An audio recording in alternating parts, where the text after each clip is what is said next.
بەناوی خۆی بەخشندەی مێرەبان سڵاوتان لێبێت ئازیزانم ئەم کاتە و گەشت کاتێکتان باش کارزان مححمودم خۆشحاڵم لە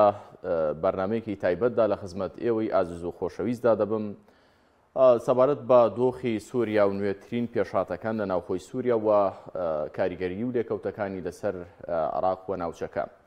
هەمومان دەزانین کە 53 ساڵ ڕژێمی عەفلەقی بەعس بە سەرۆکاتی باوک و بە سەرۆکاتی کوڕ سووریان بەڕێوە برد، بەڵام سەرنجامەکەیەوە بوو کە بینیمان لە هەشتی 12 کۆتایی بە ڕژەمی بەعسی دایک لە سووریا هات کە پێشتریش لە ساڵی 2001 لە عێراق کۆتایی بە ڕژەمی بەعس هات بوو.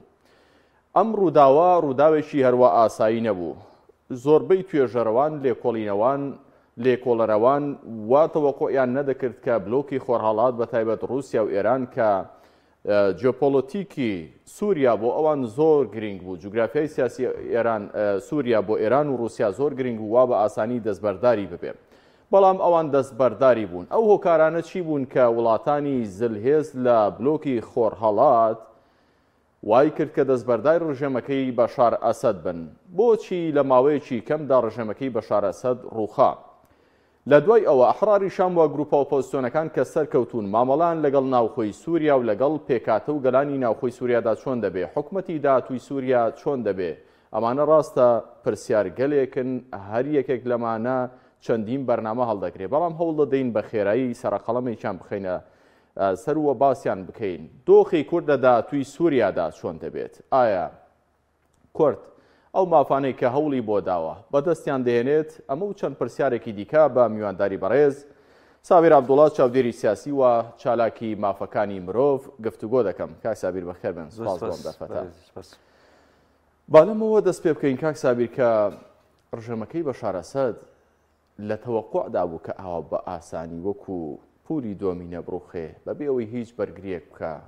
بینیمان کە بەعسی عێراقی مقاومەیەکی باشی کرد بەرامبەر بە ئەمریکا، بەڵام ئەمەی سووریا بۆچی وا بە ئاسانی ڕووخا؟ سەرەتا بەناوی خۆی گەورە ئەمە ئەگەر شرۆڤەیەکی سەرەتایی بکەین بۆ بارودۆخی سووریا و بۆچی ڕژێمەکەی ئەسەد و بە ئاسانی لە ماوەی 11 تا 12 ڕۆژە هەرسیەنە، یعنی ئەو ڕژێمە 53 ساڵە بەتەمەنە، یعنی ئەکرێ لە ڕووی مەعادەلەتە سیاسیەکان و هاوشێشە جیۆپۆلیتیەکانی ناوچەکە و گۆڕانکاریەکان ئەو شەپۆ لە ناڕزایەتی کە ڕوویدا لە سەدەمی بەهاری عەرەبی و کە سووریاشی گرتەوە ئەگەر بیرتان بێت لە ساڵی 2011 یعنی ئەو شەپۆ لە سووریاشی گرتەوە ئەوانە، بەڵام بە پشتیوانی رووسیا و هاوپەیمانەکانی تری ڕژێمی بەشار ئەسەد توانی ئەو ناڕزایەتێکە بکاتەوە، یعنی تا ڕادەیەکی باش توانی جڵەوگیری بکات و ئەوانە و بە دەستێکی ئاسنین و توندوتیش سەرکوتی کردن و زۆربەی ناڕازیەکان و کەسە دژە باوەکان و تەیارەکانی لە ناو زیندانەکانی سووریا قایم کرد و زۆربیانی لە ناو برد. ینی ئەوەش هۆکار بوو بۆی کە ئەو ناڕزایەتی و ینی شۆڕشەی کە لە سووریا سەرهێڵدا لە بەهاری عەرەبیە کب بێتەوە. تا ڕادەیەک بۆ سووریا بەهاری عەرەبی ینی بەهار نەبوو بەڕاستی، لەبەرەوە ڕژێمی بەشار ئەسەد وەگوتم بە پشتیوانی رووسیا، ئێران و رووسیا، بە تایبەتی رووسیا و ئێرانیش دوایی کە لە یعنی هاوچەشەی گشتی ناوچەی خۆراتی ناوەڕاستە یاریکەرێکی بەهێزە، یعنی توانی لەسەر پێەکانی خۆی بوەستێتەوە و بەرگەی ئەو هەموو دژە باوانە بگرێت و چۆن هەڵێ ها لە عەرەبی ئەڵێ جەسن نەبز، یعنی لە ناو سووریایە توانی ئەو پەلەپیتکەی بگرێ. ینی زۆر باش. بەڵام پرسیاری جەوهەری ئەوەیە بۆچی لە ماوەی 13 ساڵدا رووسیا و ئێران نانهێشت ڕژێمەکەی بەشار ئەسەد بکەوێ، بەڵام ئەم جارەیان بە ئیتفاقێک بەڕێکەوتنێک پشتیان لە ڕژێمەکەی بەشار ئەسەد کرد، لە کاتێکدا هەمووان دەزانن کە جیۆپۆلیتیکی سووریا بە نسبەت رووسیاوە زۆر گرنگە. دەکرێت لە مەودوا بە تایبەت ئەم گروپە ئۆپۆزیسیۆنێکی ئێستا دەسەڵاتی گرتووەتە دەست کە پێشینەی ئەوان لای رووسیا زۆر خراپ بوو پێشتر، پیان وا بوو ئەمانە قاعیدە بەرهەم دێن و هەڕەشن بۆ سەر ئاسایشی ناوچەکە و حتا ڕوسیاش. بەڵام چی وا قەناعەتی بە ڕوسیا و بە ئێران کرد کە دەستبەرداری بەشار ئەسەد ببن؟ بەڵێ کاکارزان خۆتان زانن لە سیاسەتە شتێکەیە کەوترێت لە سیاسەتە نەهاوڕێی هەمیشە هەیە نە دوژمنی هەمیشەش هەیە. یعنی ئەتوانین مەسەلەن ڕەبتی ئەو بابەتەی هاوپەیمانەتی مەسەلەن یاخو پشتیوانی رووسیا بۆ ڕژێمی سووریا لەگەڵ ئێران و با بڵێن ئەوەی کە پێوترە بلۆکی تاڕادەی خۆرهاڵاتی دژە خۆرئاوایی یعنی وا سێریکەین کە ئەم هاوپەیمانەتیە یعنی هەر ئەوەی بڕکرد ینی لەبەرەوە ئەو گۆڕانکاری گەورە و خێرایی کە ڕوویدا لە سووریایەوە کە 2000 سەری ڕژێمەکەی یان بەشار ئەسەدی خوارد ئەوە بوو کە هاوپەیمانە هەرە گەورە و هەرە دڵسۆزەکەی ڕژێمی بەشار ئەسەد و ینی کە هاوپەیمانێکی دێرین وە سەردەمی باوکیشەوە یان ئەم تەمەنی ئەم ڕژێمە ئەو ساڵانە زۆرەی کە حکومی حەزبی بەعس کەمینەیەکی عەلەوی کە سووریای بەڕێوە بردووە تاکوی ئێستا ینی هەروە بە ئاسانی نەبووە. من پێم وایە بەڕاستی لە باگراوندی با بڵێن پشت پەردە سیاسیەکە ینی هینێک هەیە جۆرێک لە پێکهاتن و لە ڕێکەوتنی دەستە جەمعی هەیە لە نێوان کاکسابیر دەوترێت کە رووسیا دەرەخەتی هەموو بەرانە نایە شەڕی تێدا و ئێرانیش بینیمان کە لە زوتنەوەی حەماس کە چۆن لەلایەن ئیسرائیلەوە چی بەسەرهات نەیتوانی هاوکارێکی باشیان بێ و حزبوڵای لوبنانیش بە هەمان شێوە لوبنان. ئێران دەوترێت دانەوێت بیکەنەوە ناو دەوڵەتی ئێرانەوە لە چوارچێوەی مەنزومەکەی خۆیەوە ینی ئەم هیلالی شێعی ئەمە تا چەند واقعا. بەڵێ خۆی بەڕاستی هەژمونێکی زۆر بەهێز هەیە لە سەر هیلالی شیعی ینی بە تایبەتی بە خۆتانزان لە سەرەتای دەستپێکردنی شەڕی نێوان ئیسرائیل و با بڵێن بزوتنەوەی حەماس لە غەزە کە دەستی پێکرد سەرەتای دەستپێکردنی ئەو ینی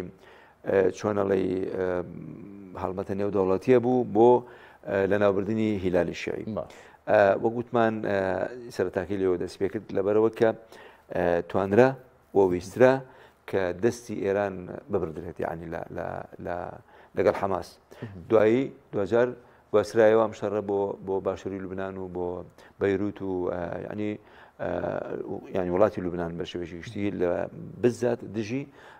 حیزب الله ئەوە بوو کە زۆربەی سەرکردە دیارەکانی حیزب الله کە مەسەلەن زۆر باشە لە ناوبران و ینی ئەویش تەبان ئیسرائیل زۆر بێڕەحمانە و بێبەزیانە کەوتە بێزەی. بەڵام پرسیاری جەوهەری ئەوەی ئێران بۆچی لە هەموو میحوارەکانی شەڕ لە غەزە و لە لوبنان و لە سووریاش ینی سووریا ڕۆحی ئێران بۆ بەڕاستی لە ناوچەکەدا هەموو چاوەڕوانی ئەو بوون کە بێتە سەرخات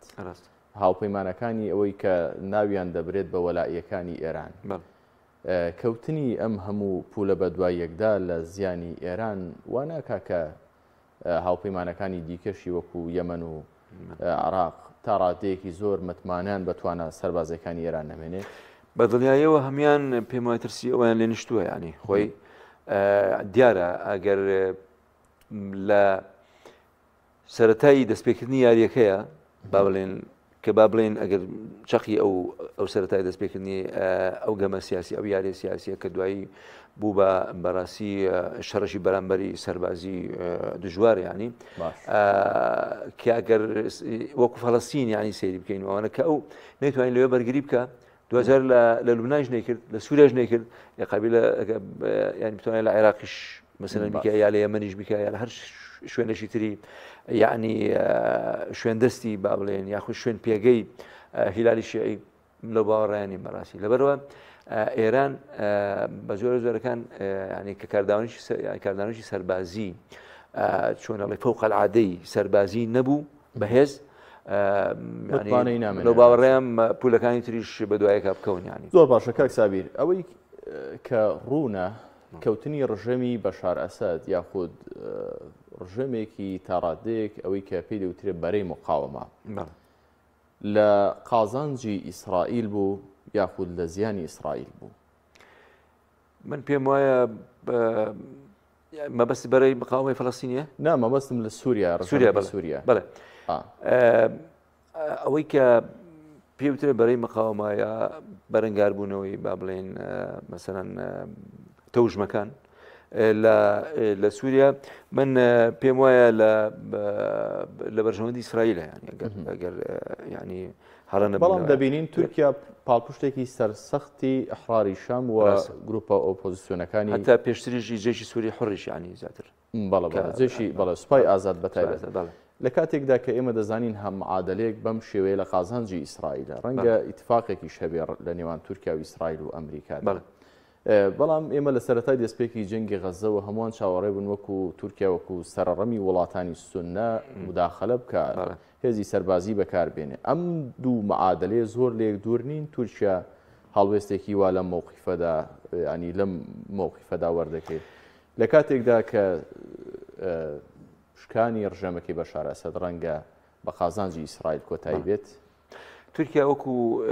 هێزێکی دیاری ناتۆ خاوەنی پاشخانێکی سەربازی بەهێز و هەم پێگەیەکیش لە ناوچەکەیە ئەوێ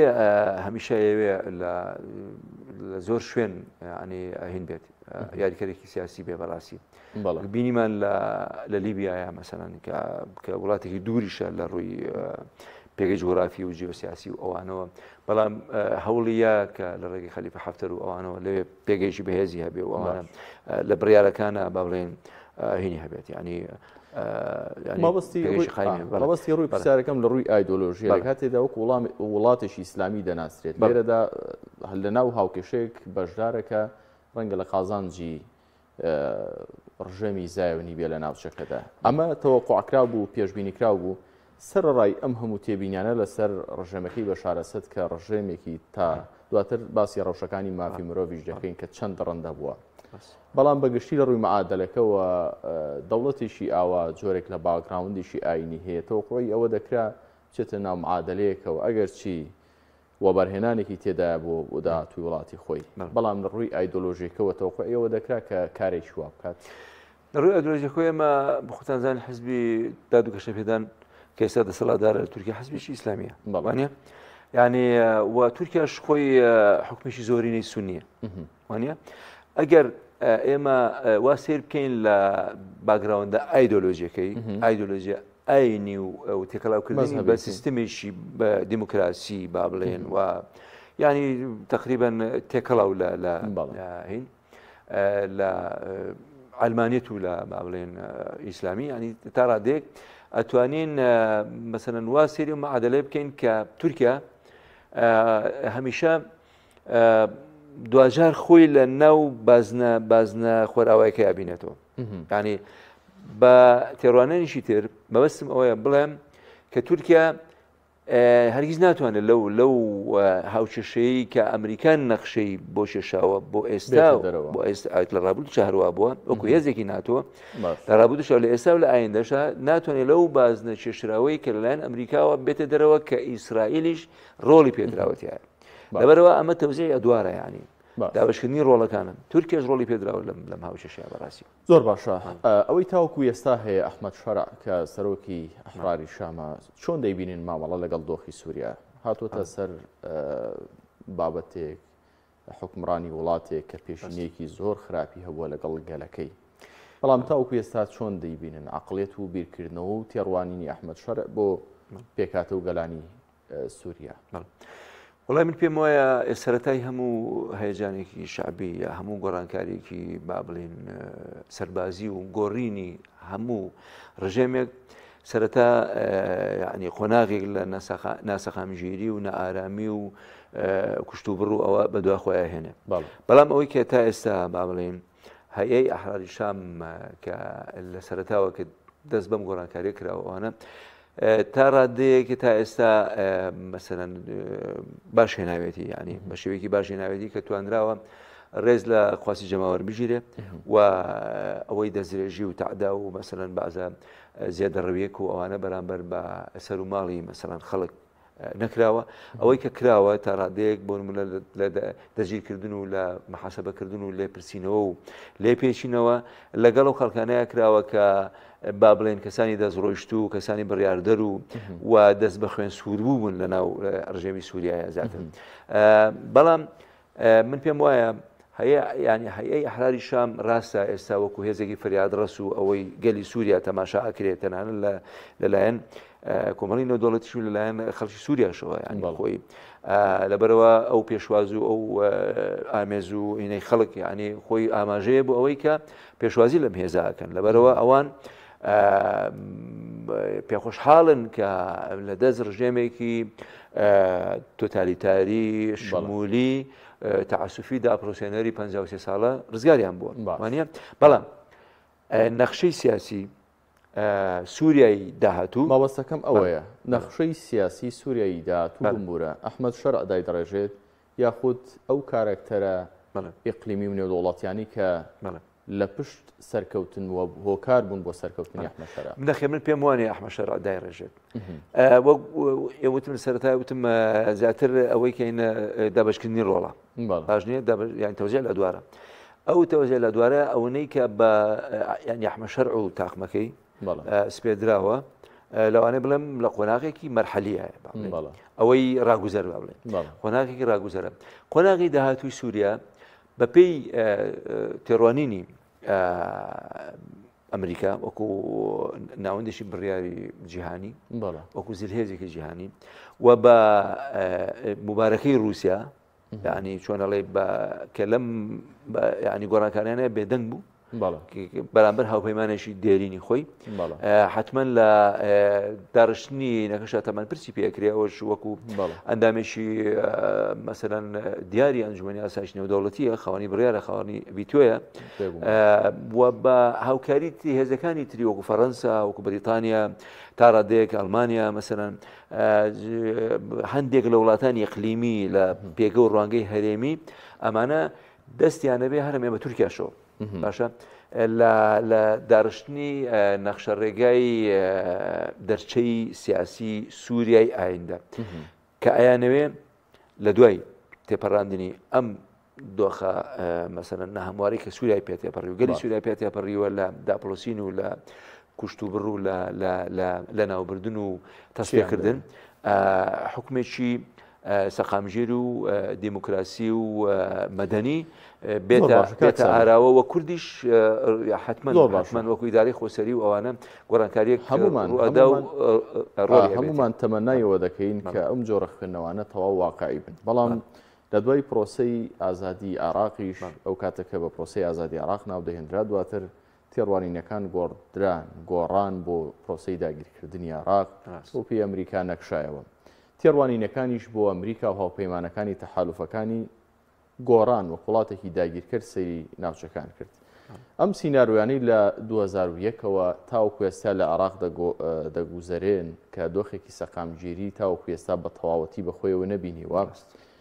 لەم یەک دوو کابینێش ئەم کابینەی ئاخر کە داعش وەکو پێویست نەماوە ئەگەرنا هەمیشە هەڕەشە هەبووە ئایا ئەم سیناریۆیانە لە سووریاش دووبارە نابنەوە وڵاتانی خۆر ئاوا دانوێت وڵاتێکی ئاوا کە هێزێکی سونە هاتوۆتە سەرسفرکە دۆخێکی ئیستقراری ئەمنی و ئابووری بەهێز بەخۆیەوە ببینێت من لەو باوەڕێم سووریاش بە هەمان قۆناغی عێراق تێپەڕێ بەڵام لەوانەیە ماوەکەی کورت بێ ینی مەبەستمەوەیە کە ماوەکەی کورتتر بێ لەبەرەوە ئەمریکا نایەوێت لەو باوەڕێم نایەوێت کە سووریا ناوی ئەوەی ناوی ئەوەی لێ بنێ بڵێ کە ینی ڕزگارکردنی سووریا یعنی لەلایەن ئەمریکا یاخود دوایی بگۆڕێ بۆ داژیرکاری ئەمریکا نایەت ئەو ئەزمونە دووبارەکاتەوە کە لە عێراقا کردی لەبەرەوە بەڵام هەمومان دەزانین کارکتەری پشڕووداوەکان ئەمریکا بەبەستمەوەیە نایەت هێزێکی زۆر برژێنێتە ناو سووریا وەکو عێراق ینی کەوتە ناو زەلکاوێکەوە بەڕاستی ینی ئەگە بیتان بێت لە ساڵانی با بڵێن نێتر لە دوای 2004ەوە ینی بەو مەرحەلەیە تاکو و تقریبا تا 2013 بەڕاستی ئەمریکا شپرزە بوو لە عێراقا لەبەرەوە مەسەلەن تۆ ینی چۆنەڵێ قورسایی خۆی لە ناو عێراقا مەسەلاً یعنی دانا بوو وەکو هێزی سەربازی و وەکو چەپوچ بەخانە و ئیتر فرۆکەخانە و مەسەلاً ینی کارمەندی باڵۆزخانەکانی و باڵۆزخانەکەی و هێزی سەربازی و ینی ئاسمانی و ئەوانە بەڵام زیانێکی زۆر گەورەی کرد دوجار هێنای ئەم هێزانەی کەم کردەوە یان بخۆتان زانە سەردەمی ئۆبامایە بە سێ گوژمە بە سێ جار هێزی ئەمریکا پاشەکشەی کرد بەڵێ ینی کەم کرایەوە و دوجار لە سەردەمی بایدنی شادیسانەوە هەر ینی کەمی ئەوەی کە ئێستا ماوە لە عێراقا وەکو هێزی ئەمریکا ینی ژمانێکی زۆر نین بەڕاستی ئەوەی کە هەیە ینی چۆنەڵی کارمەندی ئیداری و کارمەندی لۆجستیکەواتە دۆخی سووریا جیاوازە سیناریۆکان بۆ داهاتووی سووریا چی دەبن ڕۆڵی ئەو وڵاتانی کە لە پشت ئەم هاوکێشانەوەن چی دەبن ئێمە ڕاستی وێنەکە وا دەبینین کە سەرۆکی یەکێک لە گروپە ئۆپۆزیسیۆنەکان سەرکەوتووە سیناریۆکان و هەموو وڵاتانی بەتایبەت سوننە مەزهەب کە بە زیندووبوونەوەی ئەمەوەکان زۆر جار ناوی دەبن لە ناوچەکەدا دڵخۆشن چونکە لە چەندەی ڕابردوودا سونەکان لە هەموو وڵاتانی ئیسلامی سەر کۆنەکراون سەرکوتکراون ئەمە جێگەی دڵخۆشیە لە ڕواڵەتدا بەڵام کاراکتەری پشتی ڕووداوەکان چیان دەوێت بۆ سووریا ئەگە بیری بێت لە شۆرشی بەهاری عەرەبی میسر لە ساحە تەحریری قاهرە بە ملیۆن کەس کۆبنەوە خۆپیشاندانیان کرد ینی کۆمەڵێک هیوا و کۆمەڵێک بەڕاستی یعنی چۆنەڵێ تەئەمولی وایان هەڵچنی بوو ینی کە میسر ئەگەڕێتەوە میسر بێتە شامی شەریف مەسەلاً بەڵام بۆ خۆتانزان لەوێش ینی بە کۆمەڵە گۆڕانکاری زۆراتیە پەڕی و ئەوانەکە دوجار مەسەلەکە محەممەد مرسی کە یەکەم سەرۆشی هەڵبژێردراوی ینی میسر بوو ئەوانە بەڵام دوجار بۆ شێوە بۆ سیناروەیە مەسەن دوور خرایەوە ئەوانە دوایی کەسێک کێنرا کە وەزیری بەرگری مەسەلاً میسر بوو ئەوانە ئێستا کە سەرۆک کۆمارەوە ئەوەیە تا ڕادەیەک لەو باوەڕێیان زۆرێک لە سەخامگیری و ئارامی بەخۆیەوە بینیوە میسر زۆرێک لە گەشەی ئابووریشی بەخۆیە بینیوە لەبەرەوە ئەو دەستی بە پرۆژەیە کردووە ناوی حیات کەریمە ینی با بڵێن ینی ژیانێکیش کۆمەندانە بۆ گەلی میسری بەڵام هێشتا ینی گەلی میسری لە ئاس ئەویان نییە کە تەنانەت مەبەست ینی بەنسبەت سووریاشەوە لەو باوەڕێیە لە سووریاش هەمان دژواری و هەمان ناخۆشی بەسەر گەلەکە بێت تا ڕادێک لە ینی ناسەقامگیری و لە تێکچوونی بارودۆخ و هەرەسێنانی لیرە و ینی ئەنی کێشە و مەینەتی ئابووری و کۆمەڵایەتی و ئەوانش بەڵام دوجار ئەوەی ئەخوازرێ ئەوەی ئەویسترێت لەسەر ئاستی نێودەوڵەتی لەسەر ئاستی ئەنجومەنی ئاسایشی نێودەوڵەتی و نەتەوە یەکگرتوەکان و ئەمریکا و زلێزەکانی دنیا ئەویسترێت حیوارەکان یاخو گوتارەکان تێڕوانینەکان بەو ئارەسەیە کە سووریا ئەزمونێکی تری ئەفغانستان دووبارە نکاتەوە ئەزمونێکی تری عێراق دووبارە نکاتەوە و ئەوەش کە لە یەمەن و کە لە لیبیاش مەسەلەن بوو ئەکرێت گۆڕانکاریەکان لە سووریا بەڕاستی بە خێرایەکی زیاتر ینی تێپەڕێ و ئەو سیستەمەی کە ئەخوازرێ وەکوتم سیستەمێکی مەدەنی دیموکراسی ئارامگرتو و لە دوای قۆناغێکی دژواری دیکتاتۆریەت و سیستەمێکی شمولی ئەیانەوە بە زووترین کات ئەو حکومەتە مەدەنیە پێک بێن ئێستا پرسیارێکی جەوهری لە شەقامی عێراقیدا هەیە لە دوای غەزە و لوبنان سووریا بەپێی معادلەکان بێت ئەو وەهمەی کە هەیە کە ئیسرائیل لە پشتەمە و گۆڕانکاریان هەیەوەیە و دانەوێت نەخشەی ناوچەکە دابڕێژنەوە دەبێت عێراق بێت خوێندنەوەیکی وا هەیە کە عێراقیش لە ناو ململانێ یاخود گۆڕانکاریەکاندا بێت یاخود کەی سەری عێراق دێت ئەحمەد شەرع کە دەسەڵاتی سووریای گرتووەتە دەست بیری لەوە دەکاتەوە کە ئەو گروپانەی لە عێراق هاوکاری ڕژەمەکەی بەشار ئەسەدیان دەکرد و نزیک ملیۆنێک هاوڵاتی سووری تیایدا کوژران تۆڵان لێ بکاتەوە یاخود هێشتا ئەم دەسەڵاتەی نییە و جارێ دەوێت دۆخی ناوخۆی سووریا کۆنتڕۆڵ بکات حتمما جارێ ئەوێت دۆخی ناوخۆی سووریا کۆنتڕۆڵ بکات و ئەنجڵەوی ئەو بارودۆخی ئەوێ ینی بگرێت لەبەرەوە خۆتانەزانن ینی دانیشتوانی سووریاش ژمارەیان کەم نییە بەڕاستی و سووریاش دەوڵەتێکی گەورەیە بە نەخشە و بە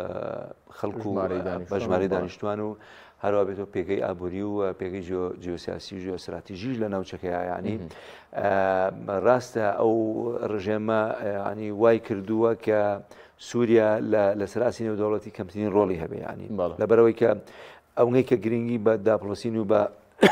ینی جڵۆژیکردنی بارودۆخی ناوخۆی داوە ئەوەی گرنگی بە پەیوەندەکانی دەرەوە نەداوە ینی بۆی کە گەشت بکە لە سەراسی نێودەوڵەتی و بابەتی ئاڵوێری ئابووری و وەبەرهێنان و ئەو هینانە زیاتر بەڵام من پرسیارەکەی جەنابەت بە شەر عێراقەگرێتەوە یان نا سەرێ عێراقە یان نا بەڕاستی تا ئێستا عێراق دانی بەخۆیان گرتووە هەتا ئێستا حکوومەتی عێراق وەکو موسسە وەکو دامەزراوە توانیوێتی با بڵێن ینی جڵەوی ئەو هێزانە بکات کە هێزی شیعی و ئەوانن لە هەر لەحزەیەکا بێ بۆیان هەیە بتەخنەوە بۆیان هەیە کاردانەوەیان هەبێ مەسەلەن بەرامبەر ئەو بارودۆخی سووریاوانە بەڵام لەبەرەوەی کە ئەزانن ئەو ئەزمونەی ئەو ینی گۆڕانکاریە گەورە سیاسی کە ڕژێمێکی قڵب کردەوە باش نییە ڕژێمێکی سەر لەبەری قڵب کردەوە ئەوانە ئەترسن لە عێراقیشە ئەوە بێ دوایی زڵەوی هیچ شتێ نەکرێت لەبەرەوە لەو گۆڕانکاریە ئەترسن ینی ئەتا ئێستا ئەمان دەستیانە خۆیان نەداوە و کاردانەوەیشی ئەو تۆیان نەکردووە بە ینی چۆناڵی مەدانی سەربازی مەسەرەن بۆ نمونە هێرشێکی موشکی یاخو کاردانەوەیکی سەربازی گەورە یا ناردنی هێز بەسە سنوورەکان و ئەوانە بەڵام تەنیا ئەوەی هەیە عێراق سنوورەکانی خۆی قایم کردووە سنوورەکانی ینی لەگەڵ سووریا مەبەستم سنوورەکانی خۆی قایم کردووە هێزی دابەزاندووە و ئەمدی خۆی کۆنتترۆل کردو بێدەن کردووە ینی بەڵام ئەمە تاکەی ینی مەبەستم وەیە لەوانەیە بڵێم لە داهاتوویشی نزیکدا داهاتویشی دووردا وەکو بینی مەنداعش لە ڕقە و ئەوانە هاتن موسڵیان داگرت و داگیر کرد و تاوەکو نزیک بەغدا ڕۆشتن ئایا ئەمانیش جارێکی تر بەڵێ منش لەو باوەڕێم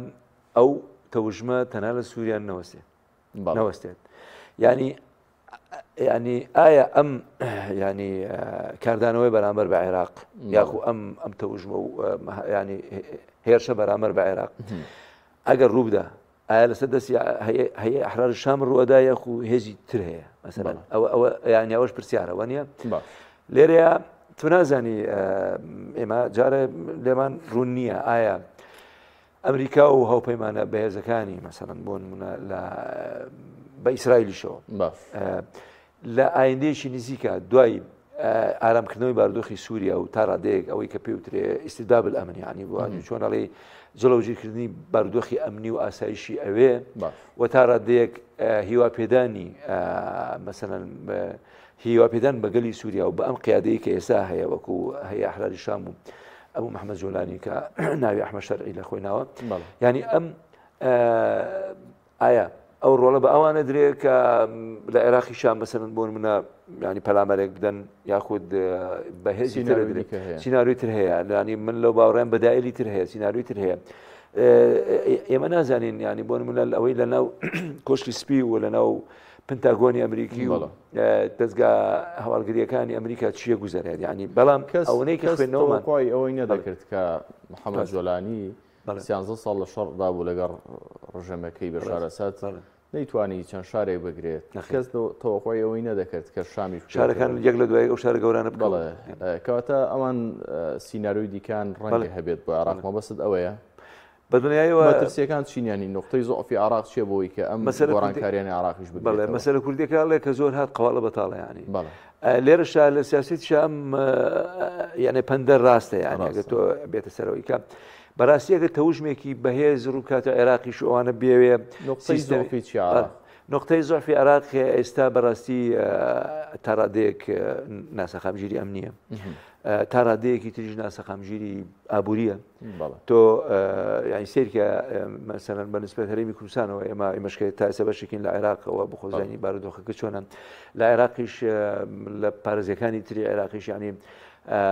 من خۆم سەردانی بەقام کردو و ئەوانە ینی ساڵانێکیش لەوێ ژیاوم ینی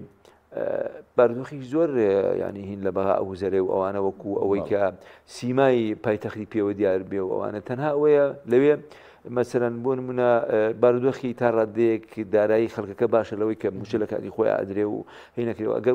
وەکو سیما و ئەوانەی یان پایتەختوانە بەڕاستی پێوەی دیانێ بەداخۆ بەڵام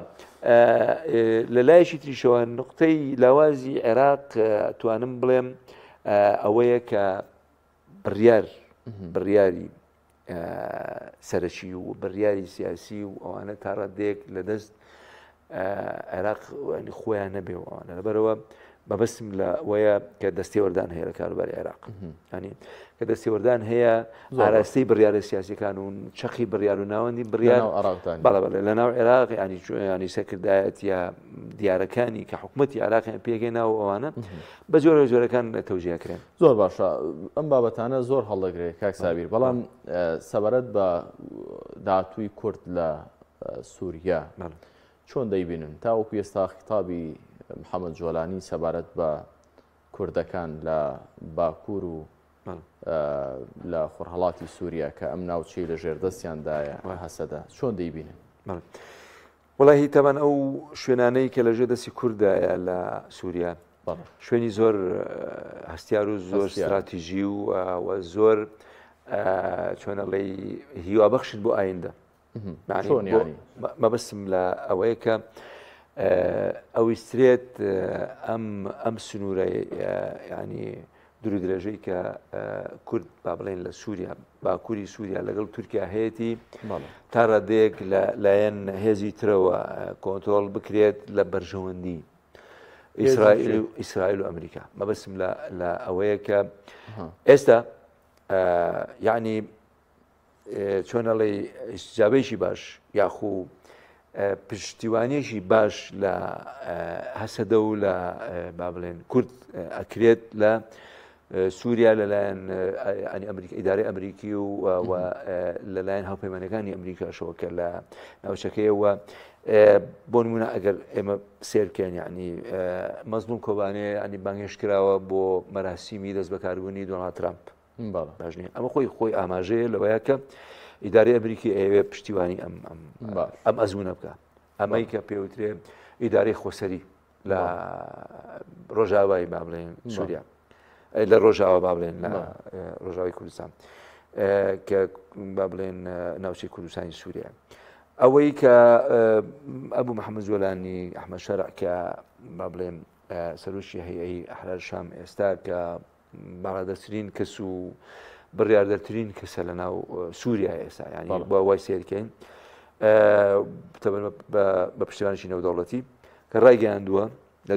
لە دوا پەیڤیا ڕاگەیاندووە کە کورد بەشێکی گرنگ و زیندووە لە نەخشەی سیاسی ئایندەی سووریا ئەمە خۆی بۆ خۆی بۆ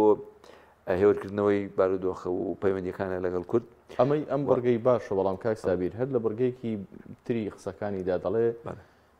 لە دوای پێکهێنانی حکوومەت چەک تەنها لە دەسەڵاتی هێزی سووریادا دەبێت ینی ئەم مەنزومەی بەرگری سووریادا دەبێت ئەم هێزانەی وەکو هەسەدە پێدا لە یەکپەژە تاوەکو ئێستا دژی ڕژەمەکەی بەشار ئەسەد شەڕیان کردووە لە پێناو ناوچەکانی خۆیان بەم ئاسانیە دەستبەرداری چەک دەبن یاخود خۆشیان بە کامەلی دەخرێنە ناو مەنزومەی بەرگری سووریاوە خۆی ئەوە ڕێگە ڕاستەکەیە ئەگەر ئەوانە بێ پێک بێن لەسەر ئەوەی کە هەموو ئەم هێزانە وەکو لە عێراقیشا کە ئەوە کرا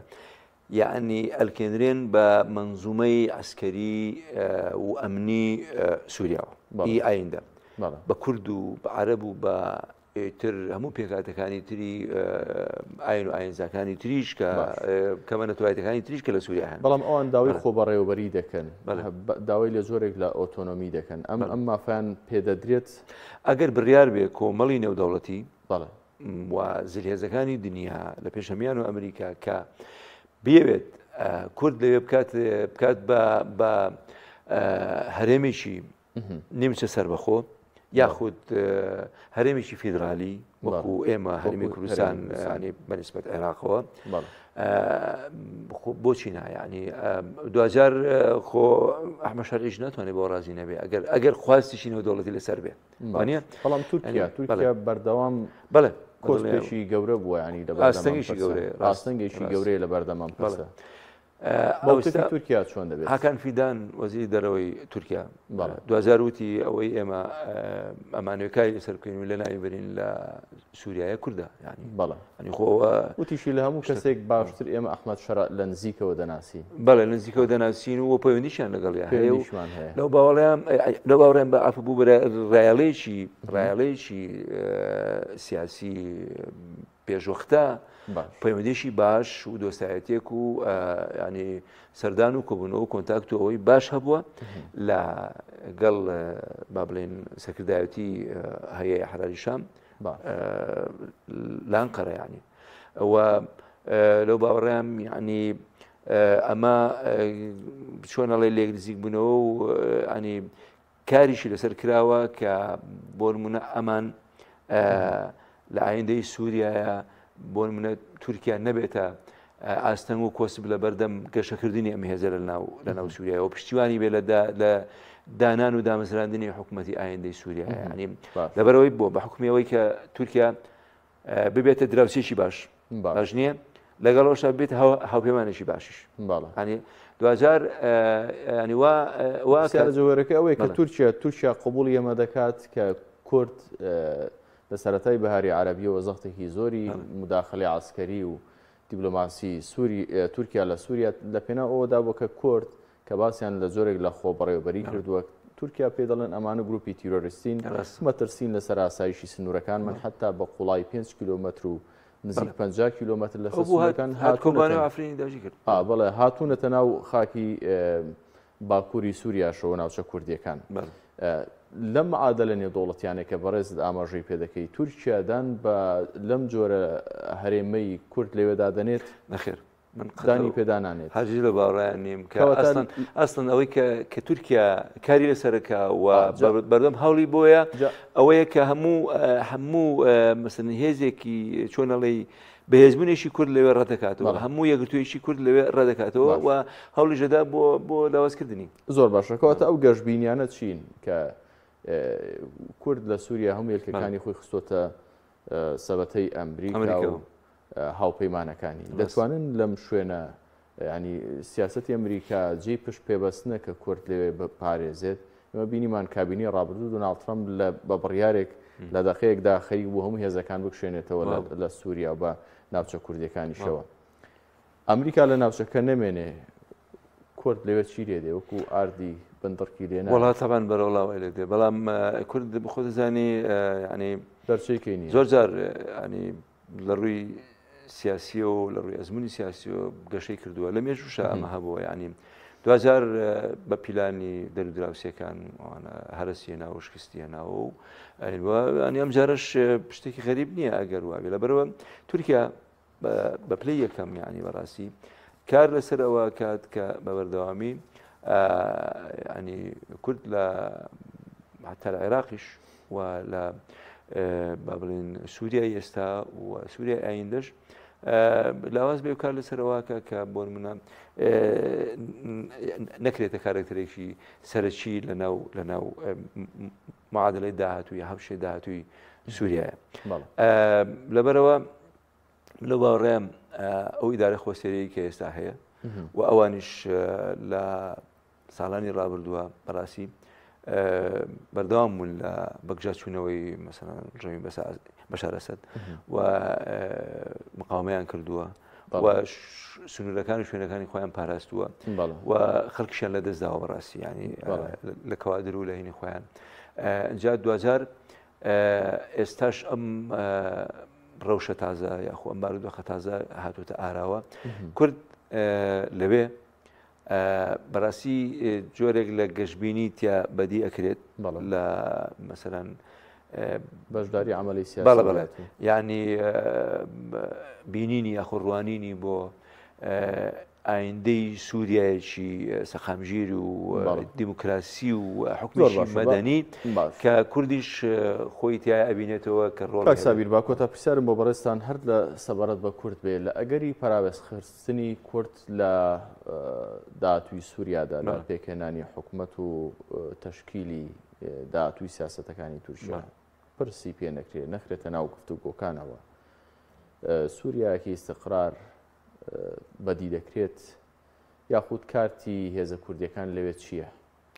ئەگەر بەکاری بێنن لە ئەگەری ئەوەی کە لە حکوومەت و لە داهاتووی نەخشەی سیاسی و وڵاتەدا کوردەکان پراوێز بخرێن. هیچ کارتێکی بەدەستەوەی کورد بەڕاستی ئەبێ خۆی بگونجێنێ. ئەوەی کە دەوت کورد بەرەنگاربوونەوەی پاشماوەکانی داعش و کەمپی هوڵ و ئەوانە هیچ کارتێکی فشارن بەدەست هێزەکانەوە زۆر بە کورتی بە دڵنیاییەوە بیانێ ئەو کارتانە بزۆڵێن و بەکاری بێنن بۆ کورد زۆر زیانشی گەورەیە بەڵە زیانشی گەورەیە وە کورد هیچ هیوایەکی تر بەدی ناکە ئەگەر غێری گونجاندن و جێکردنەوەی شوێنپیەکانی خۆی نەبێ لە ناو داهاتووی سووریا ئەویش بە زمانی ینی دانوستاندن و گفتوگۆوان ئەگەر ڕەغبەت هەبێ ئەگەر ویست هەبێ لەلایەن هەیە ئەحراری شام و هێزەکانی تری هاوپەیمان و پشتیوانی بۆی کە کورد لێرەیە خۆی وەکو هاوپەیمانێک و وەکو چۆنەڵی پێکاتەیەکی سەرەکی حکومی سووریای ئایندە وەکو ئەزمموی سیاسی حکوومەتی ئایندەی سووریا مەسەرەن ئەگە کورد ڕێگەی پێ بدرێ بە باوەڕێم ئیکتیفا بەوە بکە کە خۆی مەسەرەن بگونجێنێ لەگەڵ بە کورتی بە بەڵەیان و نەخێر وەڵام دەیت زۆر بە کورتی داهاتووی سووریا بازمموی خۆتان لە عێراق و لە وڵاتانی ئەمریکا و جلێزان تێیدا بوون چۆن دەبینن داهاتوویشی باش دەبێت یاخود خراپ وڵای من لەو باوەڕێم لەو باوەڕێم داهاتوویشی باشە بێت لەبەرەوەی کە کۆمەڵی نێودەوڵەتی ئەوێ داهاتوویشی باش بێت بەڵام نازانم 2 ساڵ تا 3 ساڵ تا 5 ساڵ تاوە سەقامژیرە بێ ئەوانە کاتیەوێت بۆی کە بێتەوە حکوومەتی کە هەموو خەڵکی سووریا داوایەکە. زۆر بەڕێز سابیر عەبدوڵڵا چاودێری سیاسی و چالاکی مافەکانی مرۆڤ سپاس بۆ ئەم دەرفەتێ بێمەتاندا لە ستۆدیۆ لەگەڵ مابوون. سپاس. خۆشەویستانم لێرەدا کۆتاییمان هێنا بە ماڵخەی بەرنامەی گفتوگۆ بەو هیواین کە بمانتوانی بێت لە قەدەرم کاتەکەمە بڕێک لە دۆخی ناوخۆی سووریا و ئەگەرەکانی داهاتوومان شی کرد بێتەوە. بەخوای گەورە مێرەباتان دەسپێرم تا بێگەیشتنەوەیەکی دیکە خواتان لەگەڵ.